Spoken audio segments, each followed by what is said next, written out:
Kryeministri Edi Rama pas vendimit të fundit pa vendim të gjykatës kushtetuese, megjithëse deklaroi se nuk ka nxitim për zëvendësimin e zëvendës kryeministres, njëherësh ministres së infrastrukturës dhe energjisë Belinda Balluku, duket se ka bërë gati disa ndryshime në qeveri. Termi i dur do të ishte një shkartisje. 5 muaj pasi shpalli qeverinë e tij në 11 shtator të 2025-s, me shumë surpriza dhe emra të rinj, kryeministri Edi Rama po bën gati qeverinë e tij të re. Rama 4-5-6 nuk ka rëndësi numri, sepse prej 13 vitesh Edi Rama vazhdon të jetë kryeministri i Shqipërisë dhe ndryshimet e tij në qeveri kanë qenë të shpeshta. CNA ka mësuar nga burime zyrtare se lëvizjet në qeveri pritet të jenë në disa nga ministrit më kryesore. Së pari Ministria e Infrastrukturës dhe Energjisë, e cila sipas burimeve zyrtare të siguruara nga CNA, pritet të ndahet në 2 institucione, pra në 2 ministri të ndryshme. Infrastruktura dhe energjetika nuk do të jenë më bashkë. Ndryshime pritet të ketë sipas të njëjtave burime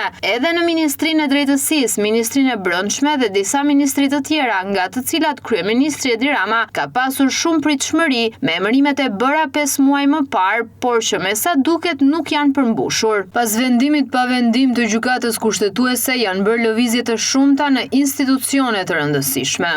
Ndryshimet priten së shpejti dhe kryeministri Edi Rama lëvizjen e tij pritet ta bëjë në një mbledhje të Asamblesë së Partisë Socialiste, e cila edhe pse ende nuk është njoftuar, pritet të mbahet së afërmi.